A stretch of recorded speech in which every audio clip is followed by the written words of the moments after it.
नमस्कार दोस्तों। आज की इस वीडियो में हम लोग क्लास 10 की हिस्ट्री का जो दूसरा चैप्टर है इंडो चाइना में राष्ट्रवादी आंदोलन, इसी का मोस्ट इम्पॉर्टेंट ऑब्जेक्टिव क्वेश्चन देखेंगे। यहाँ पहला क्वेश्चन है कि अंकोर वाट के मंदिर का निर्माण किस शासक के द्वारा करवाया गया। तो दोस्तों इसका सही आंसर है ए, यानी कि सूर्यवर्मन द्वितीय। अंकोर वाट का मंदिर कहाँ स्थित है? Vietnam, Thailand, Laos, Cambodia. तो दोस्तों अंकोर वाट का मंदिर स्थित है कंबोडिया में। क्वेश्चन नंबर तीसरा है कि जेनेवा समझौता कब हुआ था? 1946 में, 50 में, 1954 में, 1956 में। तो दोस्तों जेनेवा समझौता हुआ था 1954 में, यानी कि ऑप्शन सी। क्वेश्चन नंबर 4 है कि वियतनाम में स्कॉलर्स रिवोल्ट किसके विरुद्ध हुआ था? यानी कि सरकारी नौकरी के वंचित करने के विरुद्ध, उच्च शैक्षणिक संस्थाओं में प्रवेश के विरुद्ध, प्रेस पर लगाए गए प्रतिबंध के विरुद्ध, कि ईसाई धर्म प्रचारक के विरुद्ध। तो दोस्तों वियतनाम में स्कॉलर्स रिवोल्ट ईसाई धर्म प्रचारक के विरुद्ध में हुआ था, यानी कि ऑप्शन नंबर डी हो जाएगा।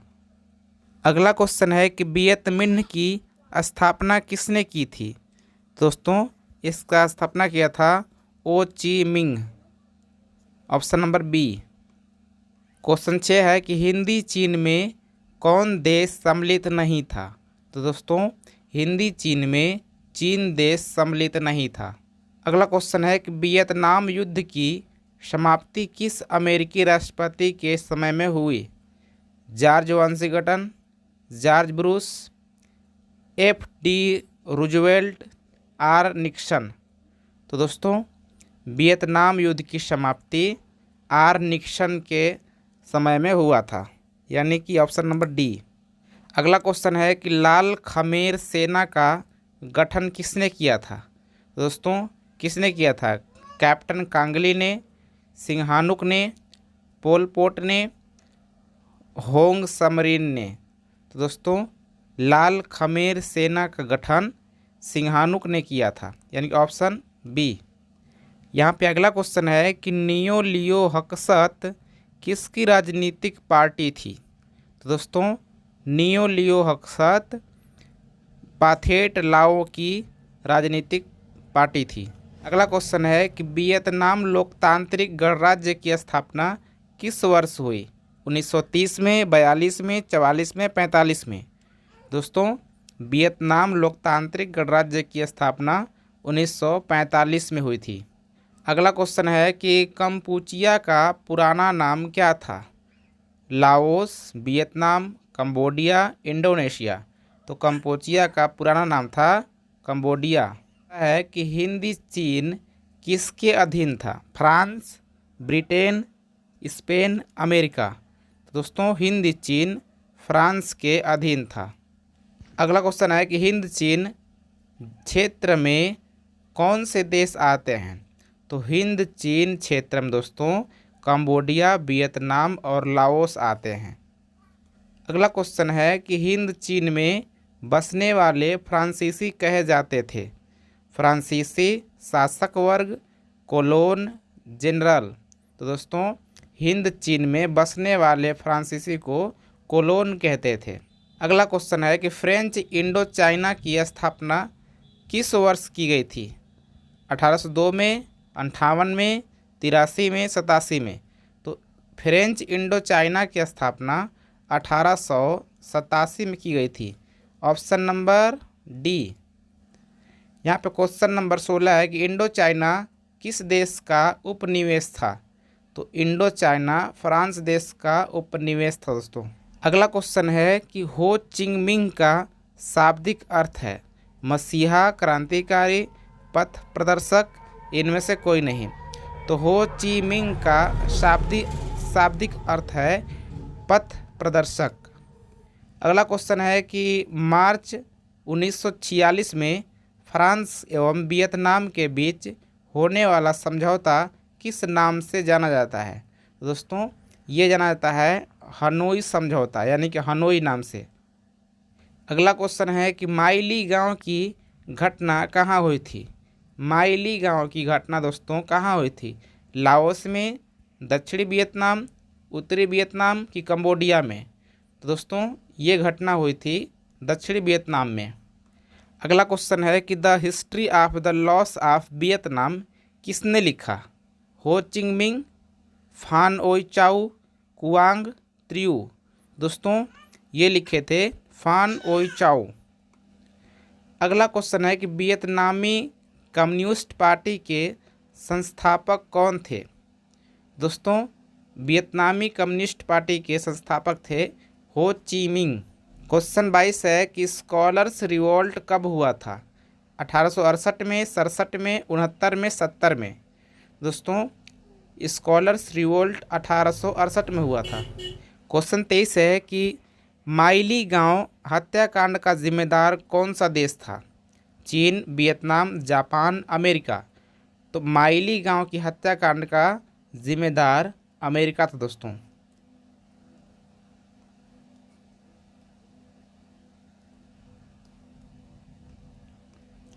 अगला क्वेश्चन है कि अंकोर वाट में किस हिंदू देवता का मंदिर है? विष्णु, ब्रह्मा, शिव, इंद्र? तो अंकोर वाट मंदिर में दोस्तों विष्णु जी का मतलब मूर्ति है। अगला क्वेश्चन है कि वियतनाम में टोकिंग फ्री स्कूल की स्थापना कब हुई थी? तो दोस्तों वियतनाम में टोकिंग फ्री स्कूल की स्थापना 1907 ईस्वी में हुई थी। है कि होवा हाव आंदोलन के नेता कौन थे? तो होवा हाव आंदोलन के नेता थे दोस्तों हुई हुइनह फू सो। क्या पढ़ाएगा दोस्तों? आप लोग पढ़िएगा अच्छे से, मुझे तो पढ़ना नहीं आ रहा अच्छे से, बट ये था दोस्तों। अगला क्वेश्चन है कि वियतनाम की जनता का सबसे महान नेता कौन था?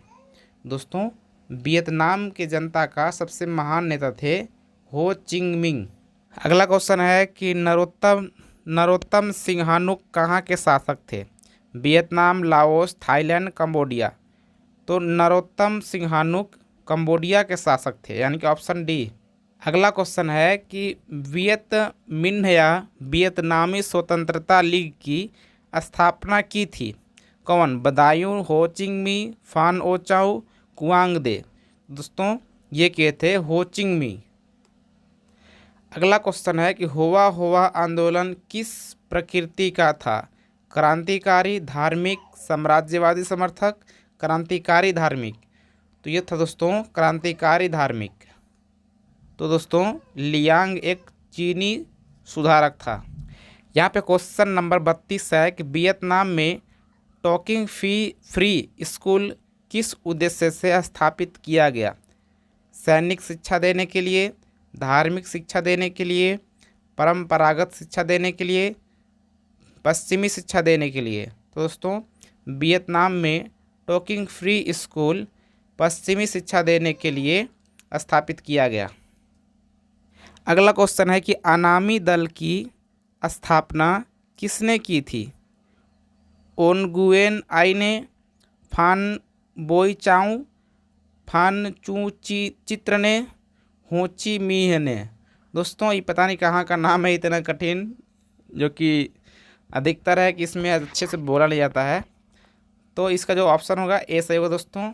आप लोग पढ़िएगा अच्छे से, क्योंकि आप लोग जानते हो पढ़ने, ये मेरे से बोलाता नहीं है। होची मी ने, फानचू त्रिन्ह ने, यानी कि दोस्तों थोड़ा सा इसमें जीभ अच्छे से उल्टाता नहीं है। अगला क्वेश्चन है कि पहला टेलीविज़न युद्ध किसे कहा गया? रूसी जापानी युद्ध, वियतनामी युद्ध, रूस अफगानिस्तान युद्ध, कोरियाई युद्ध? तो दोस्तों पहला टेलीविज़न युद्ध कहा गया वियतनामी युद्ध को। अगला क्वेश्चन है किसकी अध्यक्षता में वियतनाम में लोकतांत्रिक गणराज्य की स्थापना की गई थी? तो दोस्तों यह है हो ची मिंग। अगला क्वेश्चन है कि वियतनामी राष्ट्रीयता के जनक कौन थे? तो वियतनामी राष्ट्रीयता के जनक थे दोस्तों हो ची मिंग। अगला क्वेश्चन है किस प्रसिद्ध दार्शनिक ने एक अदालत लगाकर अमेरिका को वियतनाम युद्ध के लिए दोषी करार दिया? रसेल, हो चिंग मिंग, नरोत्तम सिंहानुक, रूसो? दोस्तों ये थे रसेल। अगला क्वेश्चन है कि वियतनाम में कोलोन किसे कहा जाता था? तो मैंने बताया था कि फ्रांसीसी नागरिकों को कोलोन कहा जाता था। कोलोन कौन थे? तो कोलोन दोस्तों फ्रांसीसी नागरिक थे। मतलब कि कोलोन को ही घुमा घुमा करके 2-3 क्वेश्चन बना दिया दोस्तों। अगला क्वेश्चन है कि वियतनाम का एकीकरण कब हुआ था? 1974 में, 75 में, 76 में, 77 में।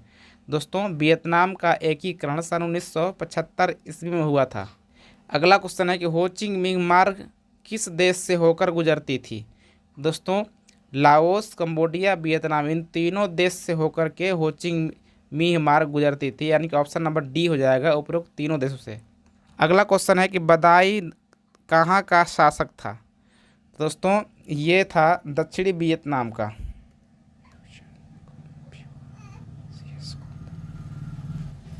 अगला क्वेश्चन है कन्फ्यूशियस कौन था? एक लेखक, एक चीनी विचारक, क्रांतिकारी नेता, वियतनाम के नेता। तो कन्फ्यूशियस था एक चीनी विचारक। अगला क्वेश्चन है कि हो चिंग मिंग का दूसरा नाम क्या था? तो हो चिंग मिंग का दूसरा नाम था ल्यूमेन आई कओक। अगला क्वेश्चन है कि वियतनाम के स्वतंत्रता की घोषणा कब की गई थी? 1 सितंबर 1944 में, 2 सितंबर 1945, 3 सितंबर 1946 या 4 सितंबर 1947 को। तो वियतनाम की स्वतंत्रता की घोषणा 2 सितंबर 1945 को की गई थी। अगला क्वेश्चन है कि जेनेवा समझौता में किस देश को 2 भागों में बांटा गया? चीन, जापान, वियतनाम, भारत। तो दोस्तों जेनेवा समझौता में वियतनाम को 2 भागों में बांटा गया था। तो ये लास्ट क्वेश्चन था। आई होप कि आप लोग को सारे क्वेश्चन अच्छे लगे होंगे, और आपको अगर ये वाला वीडियो पसंद आया होगा तो इस वीडियो को प्लीज़ लाइक कर लीजिए, चैनल को सब्सक्राइब करके बेल आइकन प्रेस कीजिए। मिलते हैं किसी और वीडियो में, तब तक नमस्कार, जय हिंद।